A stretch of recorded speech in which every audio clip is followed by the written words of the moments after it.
Hi guys. Since I started the TT120 project, there was one thing on my agenda that actually was always going to happen, and it's no surprise that it's going to be dealing with this rolling stock. Now, I understand that people are quite happy with them as they are. I am not. This one in particular makes me feel a little bit uncomfortable. So I think what I'm going to do is not strip them back, because actually the paint on them is extremely fine for the size of them. I think I'm going to repaint them and get them weathered and make them look a little bit more realistic, because I think even if I get the layout looking tidy, the rolling stock would let it down. Now, the engine itself I've been debating what to do with, because Normandy is actually a prototype, so I could just weather this one up, but I have seen other examples, and maybe I don't really like the look of the Normandy nameplate, so I think what I might do is strip those off if I can, and go from there. We'll talk more about the engine when we get to it, but I think I'm going to start with these two, and I'm kind of tempted to put them into the same livery. So I'm going to start by stripping down the stock into its core pieces. Now, the first thing to do was to take the wheel sets out, and because the axle boxes are plastic, all you have to do is tease them apart a little bit and they will pop straight out. I'm putting everything from this build in this little lid that came from the Track Magic, just to keep screws and things together, because it's very easy to lose things. James, if you're listening, maybe that's a tip you take home today. So all you have to do is, if you flip it upside down, you've got two screws which, once they're out, the whole underframe will come off in one piece. The couplings will come off at that point if you want to remove them. If not, you can take the whole thing off. You've also got a weight underneath, which comes off as well. Now, what I have thought is, if you're new to modifying rolling stock, this is actually a really nice set to start with, because with all that off, with two screws, I'm left with just the body of the wagon, which I can play around with and do what I want. And when it's back on the, like, you could paint this any way you wanted, and when it's back on the underframe, you've got a nice clean cut between the body and the black underframe, and that'll look really tidy. I'm assuming there you go. So the van works in exactly the same way. So we'll take the screws off, and then you've got yourself a couple of body pieces ready to go.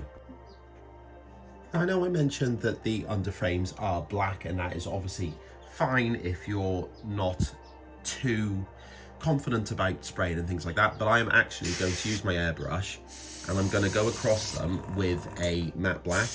Now, this is a black primer, and the reason I'm doing this is purely to aid the following weathering processes, because it's quite a shiny, smooth plastic, and the primer will just help any weathering powders or whatever I fancy doing later, which I haven't actually decided on yet.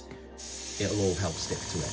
Now, you can see I'm holding this using a cocktail stick, which I've jammed through the hole for the screw, so there's no adjustment to the pieces at all, and it's quite stable on there, and I can spin it around and things, and then when it's dry, I can just pop it out and there's no damage to the piece. Excellent.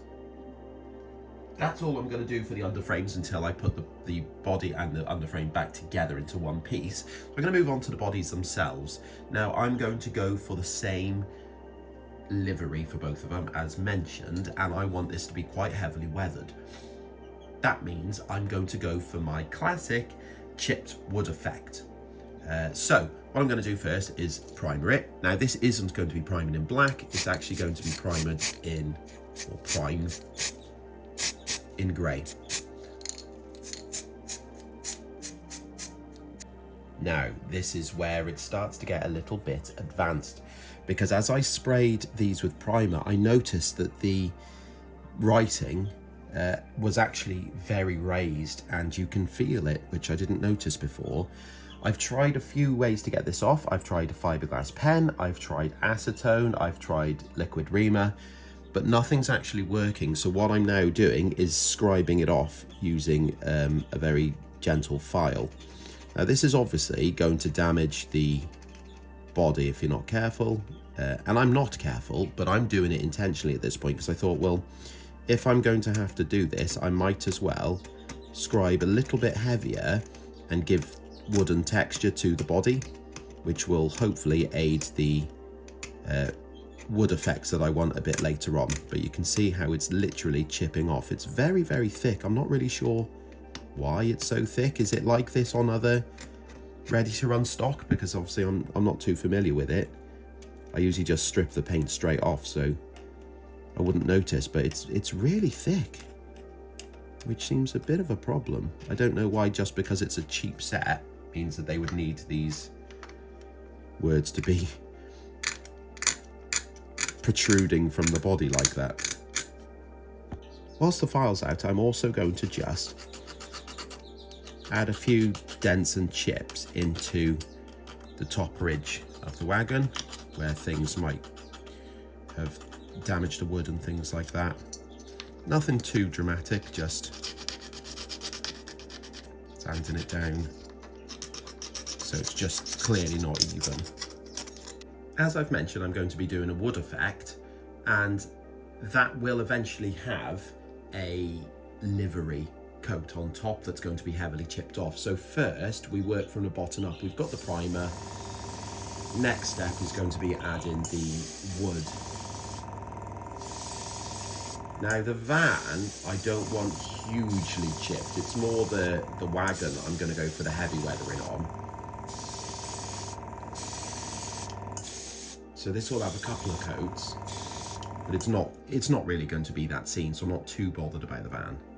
Right, now with that dry, we're going to just lightly dry brush the surface of the wood.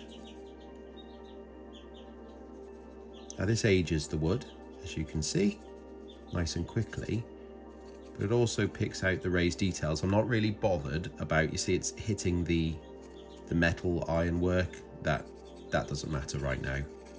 That'll be picked out at the end. These wagons are about ready for the next stage because it's dry.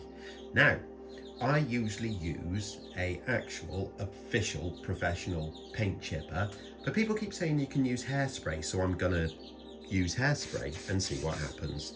In the name of science, I'm doing it for you. With the interior masked off from above, I can now apply the body colour. Now this is the actual top coat, so it's whatever colour you fancy. You can make your own livery up, or I'm using GWR grey, just because I think it looks really nice on wagons and things. Besides, James and Tom said that I need to try being a bit more freelance, so this is a nice toe dipped in the water, this TT120 project, because things like this I don't think are actually legit at all, but it'll be fun. I'm going to start chipping it now because I've left the hairspray with the top coat on for about half a day. So I'm going to wet it with a little bit of water, and don't underestimate just how easy it is to chip when this is wet. Okay, I'm going to use a cocktail stick just because it's sharp enough, but not too sharp that it'll just like scratch into everything. I'm just going to lightly work my way along the planks now to the sound of the chicks, which are growing quite quickly now. And I'm aiming to try and hit where the lines, like the gaps are between the planks. Like that.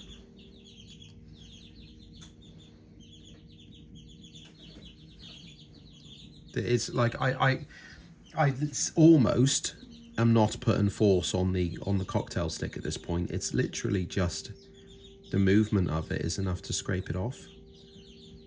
Just like that. And sometimes I quite like, say if I take, like, for example, this one here, I quite like to take it all off. Well, Tom knows I like to take it all off. Buggle Skelly Station. Right. There we go. And that entire plank now is bare. But it gives it a really nice look, like they've replaced that one, so that's really nice. I'll do a few of them on this wagon like that because I really like it. I'm happy with how the chipping's looking, So I'm going to go along and start adding in the ironwork again. I'm going to do this all in black and then weather it with a bit of rust and things later. Now, the beauty of doing this by hand is that they're all raised details on this. So all you have to do is very lightly skim over the model and you're just going to catch the details. Like so. And then you keep going until, well, you either finish it or you get summoned to do something else. I'm feeling spicy, so I'm going to also add decals. These are, actually I don't know where they're from. I just had them in the cupboard and I use them on my Dublin 9 stock, but I think the size looks not too bad for TT, looking at that. Although they are in different sizes, so I suppose I just chose the one that's relevant. That makes sense. I think these are about ready for weathering, and they are ready because I've just given them a coat of satin varnish. You didn't see that because it seems weird making you watch a little bit of footage of a spray that is basically invisible to the eye. So I thought I'd go with this instead. So this is a black wash, and my idea is this is going to be obviously heavily worn, but also, quiet chicks! They're very rude by nature. What was I saying? I'm going on to the engine now because I'm letting the other bits dry, and I was going to weather it in one full piece, but I decided to split the chassis away just to minimize any risks of you know, ruining it. So that came apart just by 2 screws which go there and there, a bit like the rolling stock that you've seen before it, so that's nice. This does also have those name decals on, and they're extremely thick.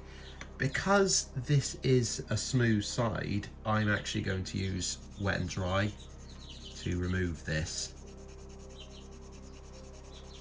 because I really feel like it'll be a nicer finish, and I'm not really that bothered if it leaves the tank side not looking very good, because I'm quite happy to spray it black anyway. In fact, I might even do that just to get it looking a bit more like a realistic black. Yes, I will actually, now I've said that. That's the best thing to do, isn't it? I'm going with something slightly different with this one, and I'm going to spray on and coat the entire model in the school poster paint, including the buffer beams. Get it completely covered.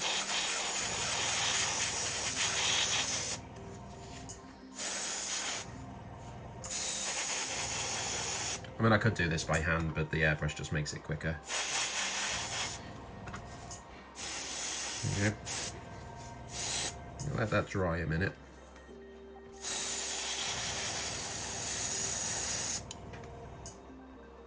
Using a cocktail stick and a little bit of water, you can see that I've started to manipulate the surface, like so. So it's going to start to rub off a little bit of the black. So I'm only going to be doing this where, like, if I was firing this engine, where would I clean? And that's going to be like the tank sides and a bit of the cab, just for, well, to make it look a little bit okay, something like that. And obviously the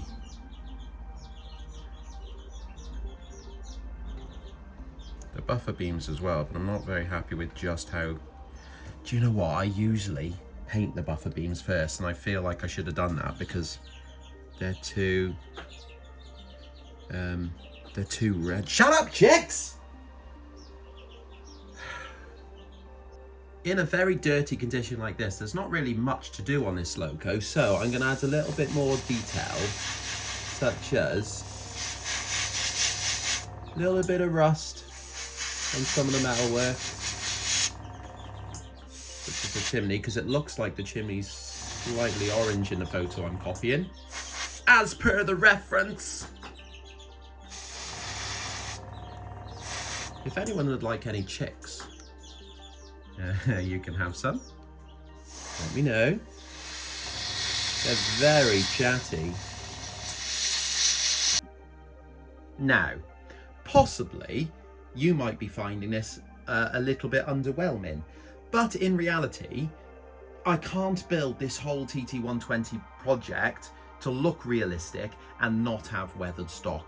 And hello, Ribs. And as this stuff was from the box, it really did look not just unrealistic because it was clean, but also just a bit too toy-like, in my opinion. But you know, comes with a price, doesn't it? So that's fair enough. And it does run well, and now it looks, in my opinion, a lot better.